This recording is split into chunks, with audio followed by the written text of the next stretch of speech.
event of home, which is very upsetting. But we've just got a quick little video about Events Week, about our theme home. So yeah, let's have a look at that. In the beginning was the Word, and the Word was with God, and the Word was God. He was with God in the beginning. Through him all things were made. Without him nothing was made that has been made. In him was life, and that life was the light of all mankind.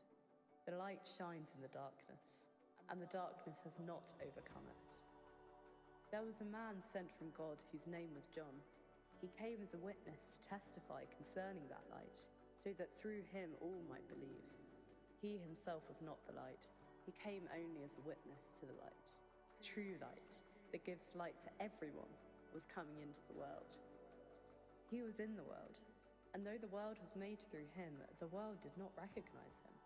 He came to that which was his own, but his own did not receive him. Yet to all who did receive him, to those who believed in his name, he gave the right to become children of God. Children born not of natural descent, nor of human decision or a husband's will, but born of God. The Word became flesh and made his dwelling among us. We have seen his glory, the glory of the one and only Son, who came from the Father, full of grace and truth. John testified concerning him. He cried out, saying, "This is the one I spoke about when I said, 'He who comes after me has surpassed me because he was before me.' Out of his fullness, we have all received grace in place of grace already given. For the law was given through Moses. Grace and truth came through Jesus Christ. No one has ever seen God, but the one and only Son, who is himself God and is in closest relationship with the Father, has made him known."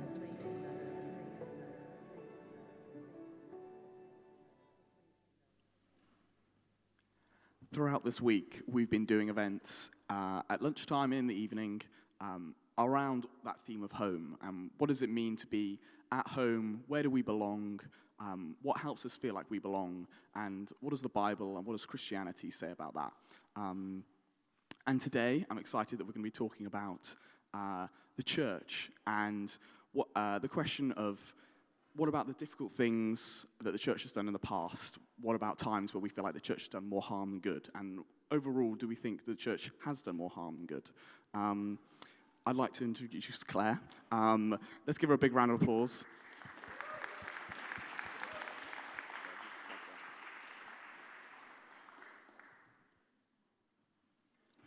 Thank you. Hey, you've come through traffic disruption and travel and everything to make us with us today. Can you just say a little bit about yourself, say what you do, and maybe a little bit about why you're interested in the church and why you think it's important to talk about sort of the history and the church past. Hi, everyone. Yeah, my name is Claire. Did come up from London today. There's a bit of disruption, but I'm here. So I'm a speaker with the Oxford Centre for Christian Apologetics at the other place, okay? Not part of the university, but we're based in Oxford. And we are an organisation that looks at, tough objections and questions to Christianity, mostly because we've also had questions like that ourselves. We've wrestled with our faith, and we believe that it's a good thing to question what you believe and see if it can stand up under scrutiny. Aside and completely separate to my speaking engagements, I'm doing my PhD currently in sociology at the University of Westminster, looking at questions of justice, particularly around racial justice. So yeah, that's me. Awesome. Well, I grew up in Oxford, and I'm sure there's opinions around, but as someone who worked a bit in Oxford, which one's better? Go on. I won't tell anyone, I promise. I won't tell anyone. Don't do this to me. I plead the fifth. Okay, if that's right. To be fair, I do that a lot as well. Okay. Awesome. Well, right over to you. We're going to have the talk. If you haven't been to one of these before, after that, we're going to have some discussions in tables and an opportunity to ask some questions. Perfect. But yeah, over Great. to you. Thank you so much. Thanks, everyone, for having me. We are looking today, to start my timer, I don't want to go over time. We're looking today at quite a difficult question. Hasn't the church done more harm than good? And I want to say a couple of things. If you put the first slide up for me, please. There may well be issues that we touch upon today that are triggering for some, okay? And if that is the case for you, and you need to take a moment, please feel free to step out or see somebody who is in a burgundy jumper, the home jumpers. They will be there to support you. And I also want to say that if you've come to these events during the week, you may have heard maybe some quite compelling evidence for the case of Christianity. But actually, maybe this thing is the question that you want to hone in on. As in, okay, you've got sort of intellectual evidence for me, or you've got things that I can think through, but I have an ethical problem, a moral problem perhaps with the church. And so maybe this is your question, and we're going to dive into that today. So what we're going to do is break this down into 3 further questions on our next slide. One is, why are we bothering to ask this question? Okay. Number 2, why is our moral outrage justified? So when we get angry about the things that we've heard the church do, why should we get angry, and is that justified? Well, I'm here to say I believe it is. And the third is, what should we make of the God of the church? Okay, so because if the church seems to have done harms, then how can I trust the God of the church? All right? So that's how we're going to kind of move through this topic today, unpacking things. I want to say I'm not coming for any particular denomination of the church. Okay, I'm a Christian, and I've had my issues with the church as well, but I'm convinced of the person who died for the church, and that is Jesus Christ. So we're going to get into that and I'll unpack that today. So number 1, why are we asking this question? And I'm going to begin today with I find to be a moving quote from a woman called Jenny, who is an abuse survivor. Her case at the moment is still very much open, it's inconclusive, but she talked about something that she endured at the age of 17 from someone in the church. And she says this: "You're a wicked man. You cannot hide behind the church or your God, whatever your God is, and you're a sinner." These are the words of an abuse survivor. As I said, the case is still ongoing, but I find her words to be quite moving. So perhaps some of us are asking this question today: hasn't the church done more harm than good because of people like Jenny? Perhaps that's why we're here. Or maybe we're here on our next slide because we're aware of the harms the church has done in terms of being attached to colonization. And this idea of imposing itself onto other indigenous groups. This academic here, V.Y. Mundimbe, says the missionary does not enter into dialogue with pagans and quote-unquote savages, but must impose the law of God that he incarnates. So is it harmful to other people's culture for missionaries and churches to expect people to change their worldview? Perhaps that's why you're asking this question today. Or maybe, and very much linked to this point here on our next slide, we're asking the question because we know about the church's complicity with something like the transatlantic slave trade. And many people from my community are asking that question. You know, hasn't the church done more harm than good? Because we know what happened with things like the slave Bible, where huge passages of the Bible were taken out of the 66-book canon of Scripture, and in its place was left nothing but verses that would seem to coerce people to remain enslaved. Or we know how Scripture was weaponized in Genesis 9. There's a story of Noah getting drunk and then cursing his son, who was supposed to be dark-skinned, Ham, the curse of Ham. All this kind of gymnastics with the Bible and theology to try and justify the transatlantic slave trade. And obviously that doesn't remain in the past. People still very much discuss legacies of that today. Maybe we're asking the question because of, on our next slide there, we've seen an uncomfortable connection with Christianity and politics, okay? So perhaps the idea of Christian nationalism and the way that it's being propped up in the US at the moment. And I'm not American. I'm not going to discuss that in much detail there. But maybe there's a slight discomfort that you've seen with the way conversations are moving right now in the US. Or maybe on our last slide there, you've got some real issue with the historical harms of the church. You might think about something like the Crusades. And again, the Crusades, from an historian's perspective, might well be a very complex set of events. But on the way that it lands in culture, why are Christians involved in this kind of violence, okay, going to other lands and such? So perhaps there's a huge number of things that brings us to today's question: hasn't the church done more harm than good? But to our second point, why is our moral outrage justified? When we heard Jenny say, "You're a wicked man," okay, based on what happened to her, and I'm not going to describe that, but if you want to hear her story, it's on the Channel 4 news website. She shares her story with them. when we hear Jenny say you're a wicked man and you're a sinner and you can't hide behind the church, we hear her pain. We agree. We agree with what she's been through. We agree with her judgment. And I would submit to you a bit of a challenge. If you take on our next slide here, this is a great book by a lady called Amy Orr Ewing, and she's got a book called Where is God in All the Suffering? And she says this: outrage in the face of injustice, death, disease, or violence makes sense to us as human beings because we instinctively sense that this is not the way things are meant to be. But is that impulse really rational? Does outrage at evil or pain actually make sense of our own wider beliefs about the world and about God? And here's the key question. What is the foundation of human outrage at evil and suffering if life does not have a transcendent source and we are nothing more than a collection of atoms that has learned how to think? When harms that have been perpetuated by the church happen to someone like Jenny, we agree with her, we empathize with her, we're angry because she is more than mere atoms. We are assuming that there's something special about her, that there's something special about us. She's more than a bunch of atoms. She's more than a biochemical machine. But on a naturalistic worldview, if there is no God, and we are the products of cosmic forces and not designed or not created by a transcendent God, then Yuval Harari's view on our next slide is correct. And he is a great academic, written many books, does a lot of social commentary as well. I just personally don't agree with his worldview. I respect his credentials, don't agree with his worldview. And I believe Daniel, if you were here in the week, talked about some of Harari's work as well. And in his book, Sapiens, he says this: Homo sapiens has no natural rights, just as spiders, hyenas, and chimpanzees have no natural rights. And to a certain degree, in the context of this quote that Harari makes in the chapter, he's talking about how groups of people gather together and we decide amongst ourselves how we ought to live.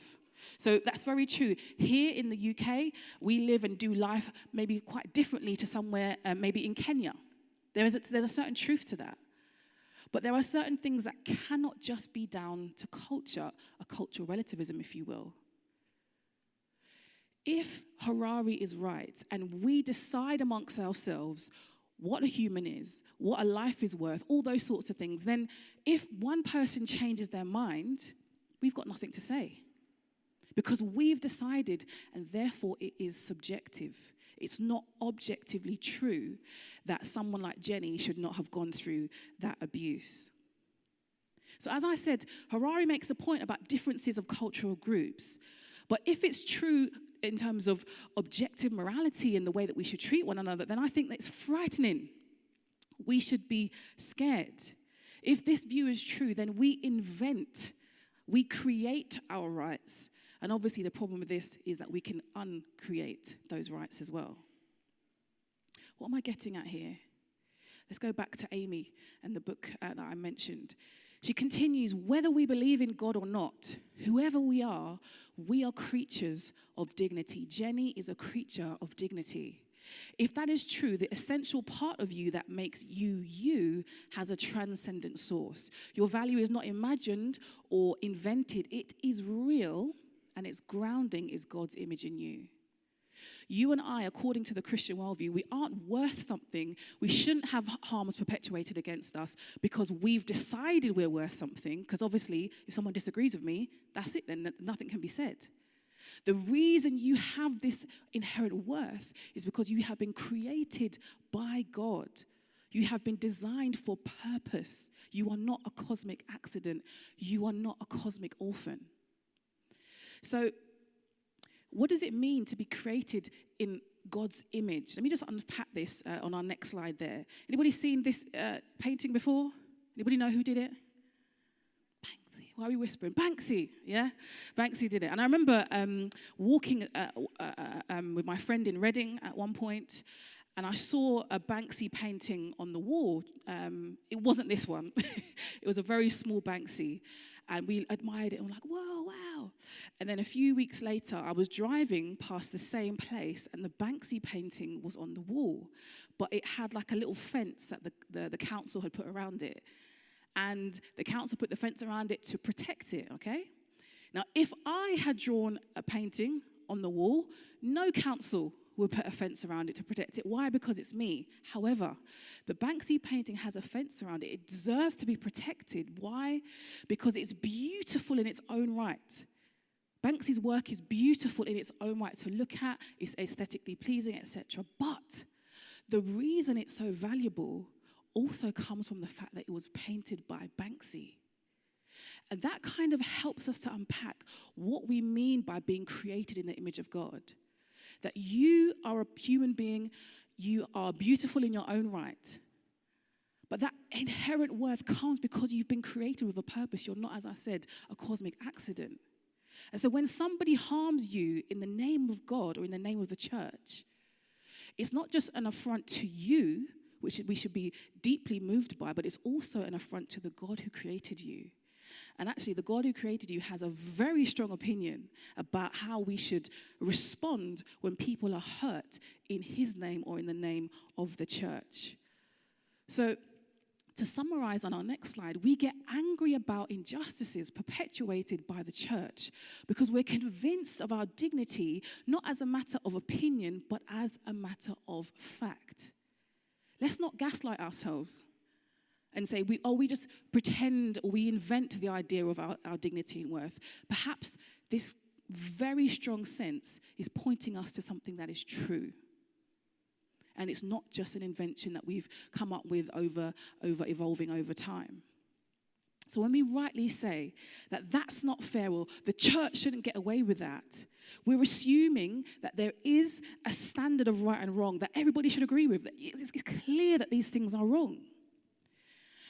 And I would submit to you that this sense makes, this intuitive sense that we are worth something, it makes the best sense in a world where God exists, not in a world where there is no God. Where there is a transcendent God who has created us and given us this dignity.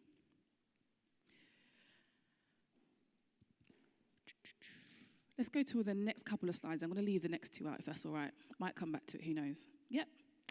Question 3, we're coming into land, I'm sure you'll be pleased to know. What should we make of the God of the church? So I'm not here to pretend that the church hasn't done certain harms. I'm not here to pretend that. And actually, a lot of my work in my PhD has come about because I've been angry at some of the things that the church has done, particularly to my community and my ancestors. Okay? So if the church has done something wrong, what should I make about this God? We've got receipts, friends. We know the wrongs. What should we make about the God of the church? So remember that quote on our next slide from Jenny, you're a wicked man. You cannot hide behind the church or your God, whatever your God is, and you're a sinner. That quote from Jenny. I believe that the God of the Bible would agree with Jenny. And if we go to our next slide there, we've got the one with the image on, I'm not sure what's happened, it's okay. I'll tell you a story from the Bible as an example. This is just one example of how seriously the God of the Bible, the God of the church, takes harms perpetuated by others in the name of religion, in his name. In the Old Testament, or the Hebrew Bible, there's a story of a guy called Eli. He's a priest, and he's got 2 sons. They're called Phinehas and Hophni, not Phineas and Ferb, the cartoon, but Phinehas and Hophni. Okay, I'm showing my age there. Millennial? No? Okay, all right, Gen Z, I see you. Anyway, Eli, the priest Eli, has got 2 sons.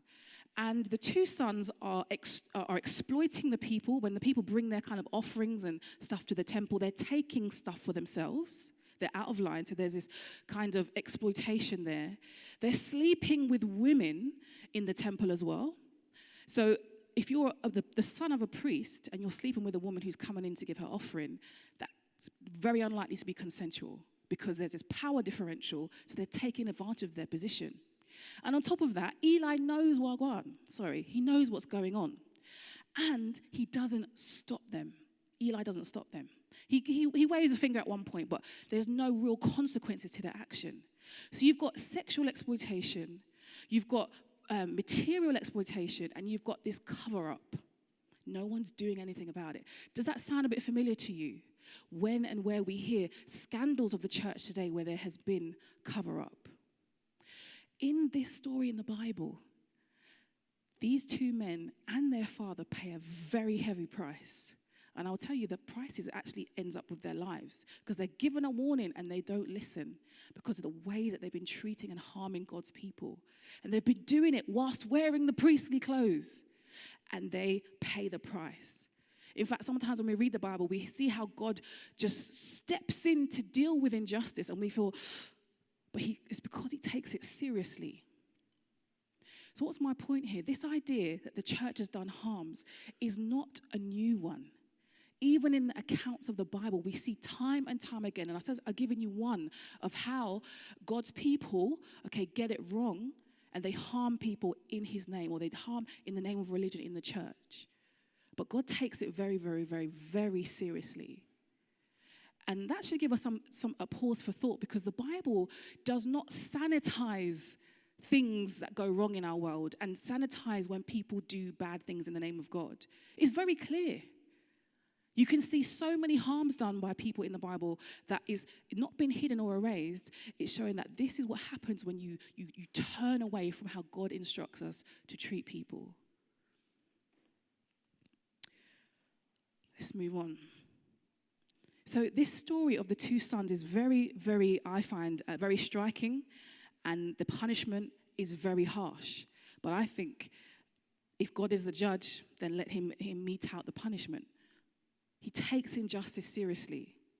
On our next slide, you've got somebody here called Frederick Douglass. Maybe some of you have read some of his work. He was an abolitionist, and he was formerly enslaved during the transatlantic slave trade in America.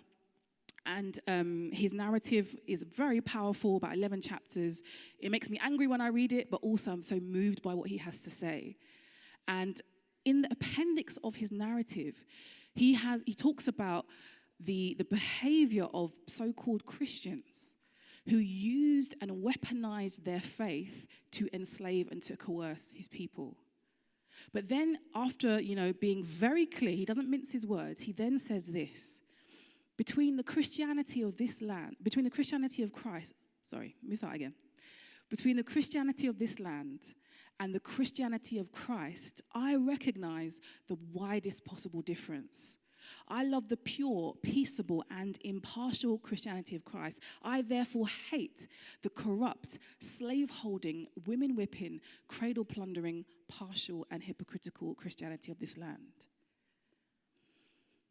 Couple things there. Douglass and many, many others, if you start to read some of the corpus of work of slave narratives, you will see that many people who endured the weaponizing of Christianity against them actually were able to condemn that. So they weren't foolish. They were able to condemn that. But they found something compelling about Jesus. And for me, that warrants investigation. That doesn't mean that Christianity is true, but it warrants investigation that the very people who experienced this harm were still convinced of who Jesus was and were able to critique those who used Christianity against them.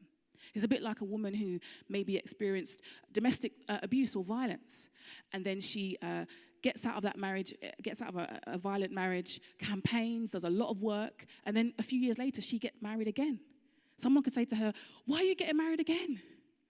Marriage is terrible." But actually, no, it warrants investigation that she's longing for the goodness of marriage. She's longing for the goodness of that type of relationships. And she can see critically how it was used and weaponized against her. Hope that's a helpful analogy. So sometimes when we're asking questions about the harms the church has done, I think sometimes we miss the voices of those who have been harmed.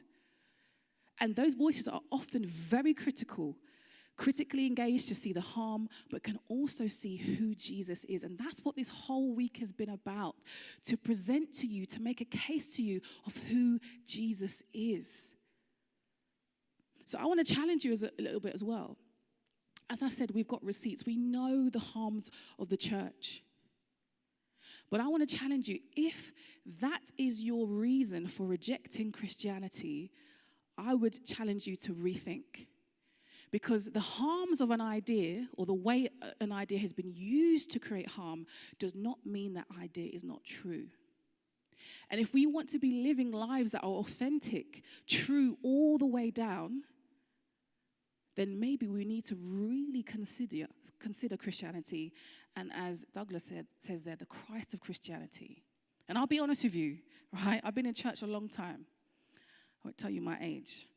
I've been a Christian a long time, and I've seen lots of stuff go on. Church politics like no one else. However, if I was to leave Christianity tomorrow, and trust me, I've had crisis of faith. If I was to leave Christianity tomorrow, it wouldn't be because I don't think Christianity is true.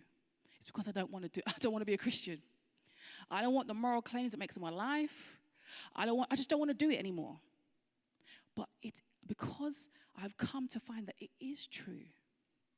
That in spite of this harm, which we should condemn, which people shouldn't escape the civic consequences of their actions. We're not saying here that if someone harms someone, the church harms somebody, they shouldn't face the civic consequences. They should. They should. But is it true? Have you been compelled by the person of Jesus this week? Have you also been compelled by the community and the welcome from the CU here? Perhaps that's something we need to consider. And yes, we stand with you in condemning the harms of the church. And finally, it would be remiss of me to stand here and talk about many harms and not actually talk about the very good things the church has done and continues to do on our next slide there. So the Message Trust is a Christian organization that does great transformative work in Manchester. Okay, I think it's got its own food bank there. There's a lot of community outreach with young people at schools in the surrounding areas. The Salvation Army, from young people to old. My mum's a part of the Salvation Army. Yeah, she goes there and has a little Wednesday lunches. She tells me every week what's on the menu. Okay, she has a sense of community, a group of people, elderly people, whom we sometimes forget in our culture. The church is a place for them to go.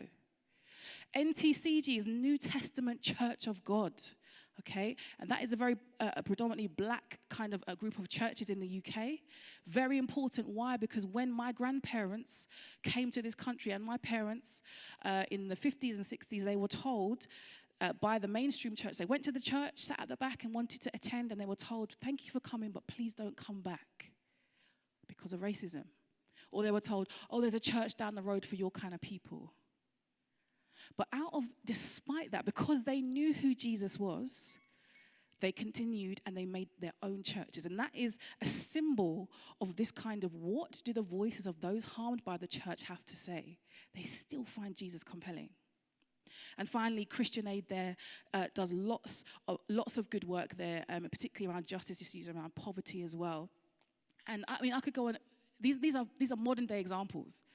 I could have gone back into the history of the church, okay, thinking about the founding of universities and hospitals and such. Well, that's well attested. And one book I would recommend is The Air We Breathe by Glenn Scrivener, if you want to have a look at that. Next slide, please. Jenny says, you're a wicked man. You cannot hide behind the church or your God, or whatever your God is, and you're a sinner.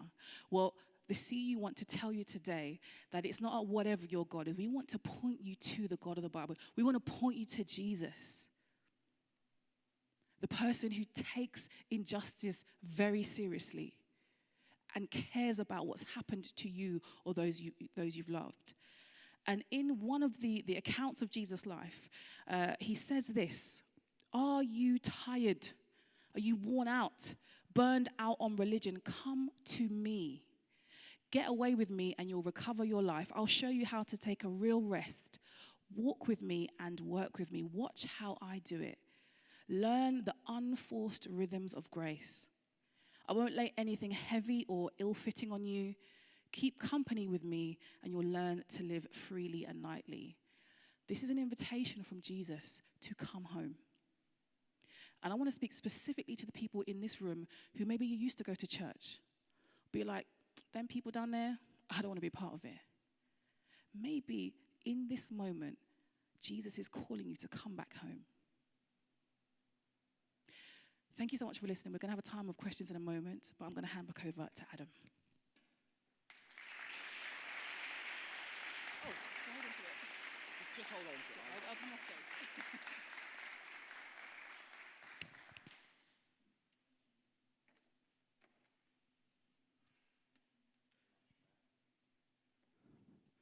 We good? There we go. Thank you very much, Claire. That was